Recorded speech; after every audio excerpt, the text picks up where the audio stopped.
হংকংয়ের আগুনে নিহত বেড়ে 128, এখনও নিখোঁজ 263 বছরের মধ্যে সবচেয়ে ভয়াবহ অগ্নিকাণ্ডের শোকে স্তব্ধ হংকং। উত্তরাঞ্চলের তাইপোতে অবস্থিত ওয়াংফুক কোর্ট আবাসিক কমপ্লেক্স অগ্নিকাণ্ডে এখন পর্যন্ত 128 জনের প্রাণহানির খবর পাওয়া গেছে। এখনও 200 জনের মতো নিখোঁজ রয়েছে। খবর আল জাজিরার। হংকংয়ের নিরাপত্তা প্রধান ক্রিস ট্যাং শুক্রবার জানান, উদ্ধার তৎপরতা আনুষ্ঠানিকভাবে সমাপ্ত হয়েছে। ফায়ার সার্ভিসের তথ্য অনুযায়ী শুক্রবার স্থানীয় সময় সকাল 10:18 আগুন প্রায় সম্পূর্ণভাবে নিয়ন্ত্রণে আসে। ওয়াংফুক কোর্ট আবাসিক কমপ্লেক্সে 4600 এর বেশি মানুষ বসবাস করতেন। 1983 সালে নির্মিত এই কমপ্লেক্সে সংস্কার কাজ চলছিল, তাই ভবনগুলো বাঁশের মাচা ও সবুজ জাল দিয়ে ঢাকা ছিল।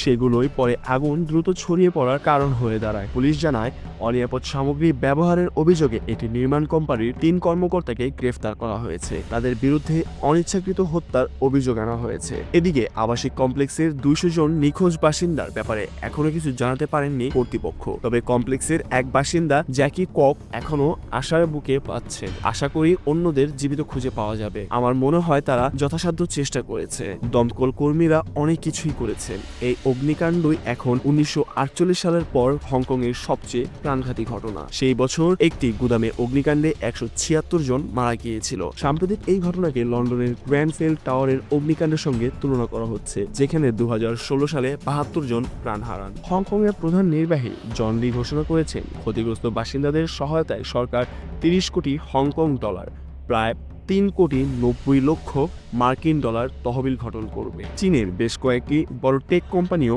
অনুদানের ঘোষণা দিয়েছে।